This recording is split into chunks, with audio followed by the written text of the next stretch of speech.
city of caves. Nottingham is riddled with caves, over 500 in the city centre alone.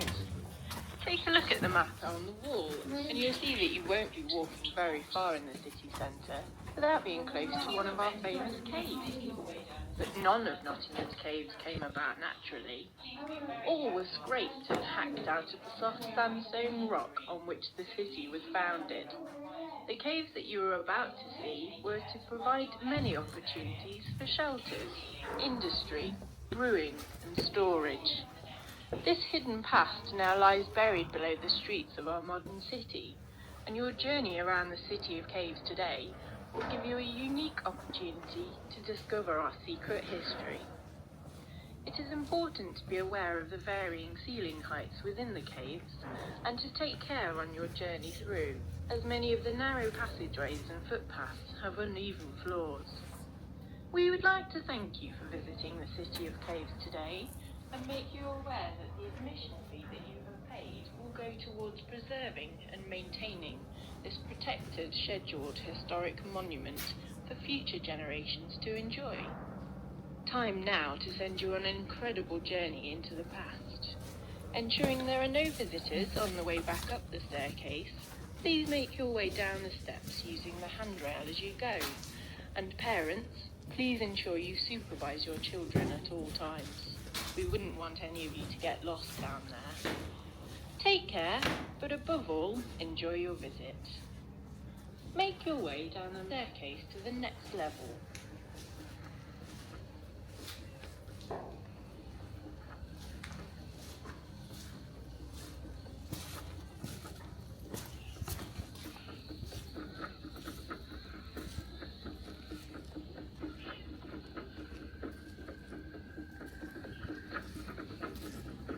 Fascinating.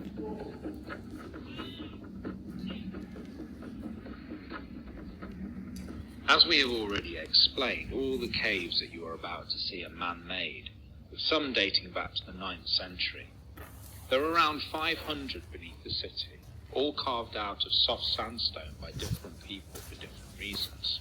So, if you could strip back today's modern city, Nottingham would have started out as an area full of stony cliffs and ridges that the locals, or many travellers that passed through for that matter, could cut and scrape away at, to form a place to shelter or sometimes live in. They carved out so many holes that back in 1868, Nottingham was named by one visitor as Tycho Coburg. This was the old Anglo-Saxon style language of the day, which meant place of cavey dwellings. The stone itself is over 160 million years old and was formed when this part of England was the delta of a great river. It stretches from Sherwood Forest, some 20 miles to the north of Nottingham, to right here where we stand at the very edge. Look carefully at the sandstone. Can you see the indentations that were made by tools that were used to carve them out? You will also see that it is made up of many different sizes of pebble along with many clay deposits that date back to a prehistoric time. You may also notice some more contemporary features in this area, and you will see some of the many tons of concrete that were used to strengthen the caves during the construction of the Broadmarsh shopping centre. When you are ready, take the passageway to the right. Stop by the well on the left-hand side. Wells. I am not following you.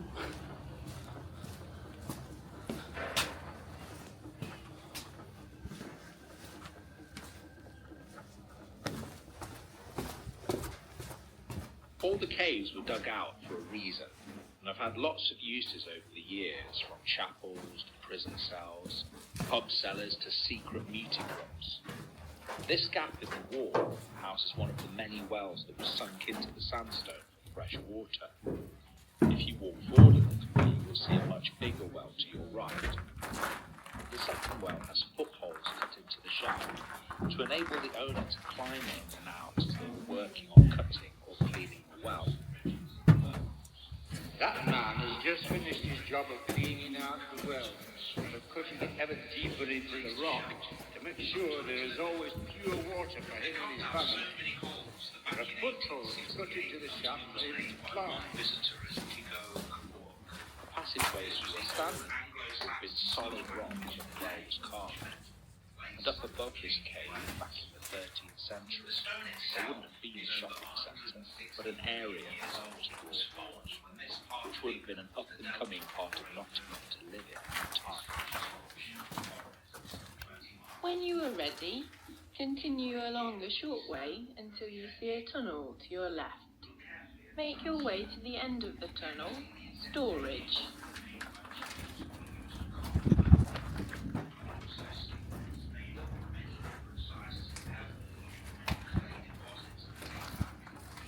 I am not following this ways.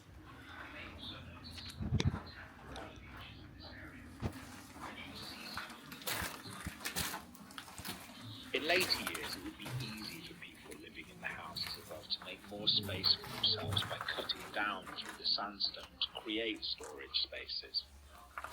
Look through the gap in the cave wall and you'll clearly see a set of sandstone steps coming down to an area that will be used for storage. This little cave that you are in has niches carved into the walls. This is where occupants will place candles, so you can imagine how dark it must have been. Apart from the well shafts, there are two types of cave we made. One we cut into the cliff face, and those dug down from above and entered by steps.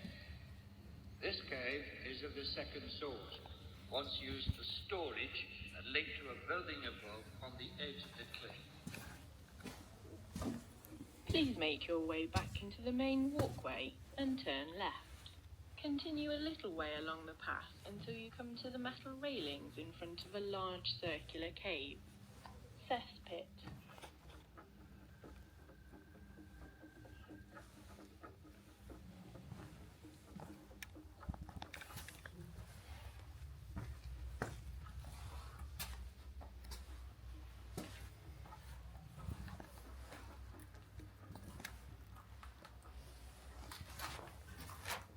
There has been much debate between the archaeologists in Nottingham whether or not this cave that you can see was a cesspit or an ice house. One theory is that it was cut as a cesspit, a place where all the waste and sewage from the street above would have been thrown before the creation of sewers. Not nice when you think what could be seeping through the sandstone to the water wells a few feet away.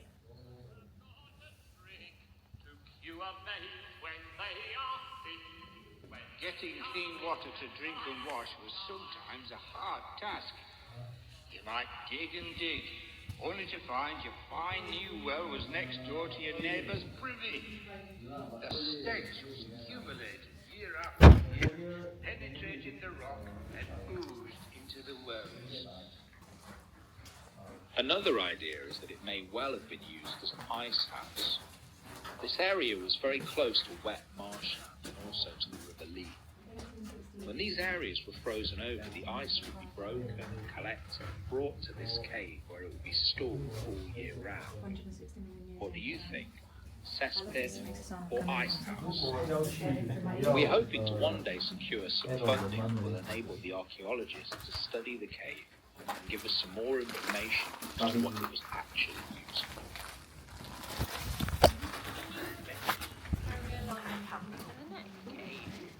Please be careful as you enter, as the head height here is quite low. Take a seat on the benches provided. Horseshoe cave.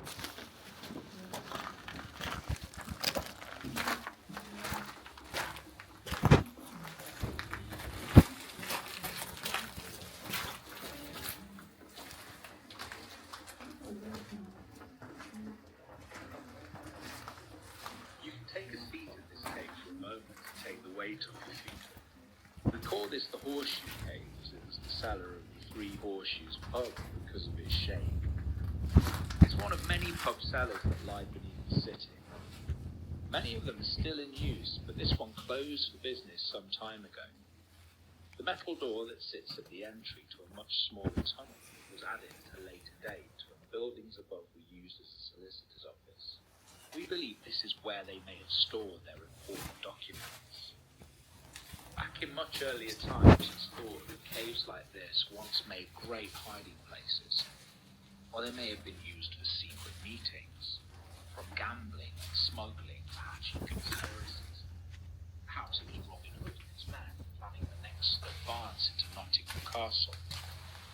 Turpin, the highwayman, is seeking refuge from the authorities if his haunts on the road became too dangerous for him, or to sell his stolen goods out of sight of prying eyes. Or more likely, Luddites, plotting to smash up a local lace mill. If you look closely at the ceiling of the cave, you will find a small hole that has been bored up through the sandstone. The story goes that whenever illegal meetings took place, a small boy was positioned as lookout at the top of this hole in the ceiling. If the authorities were sighted, then the boy would drop a pebble down the hole with a clatter, alerting the men to disperse. There we go, that's the sign. We better move into the next area. Please make your way through the archway and into the next area. Tannery entrance.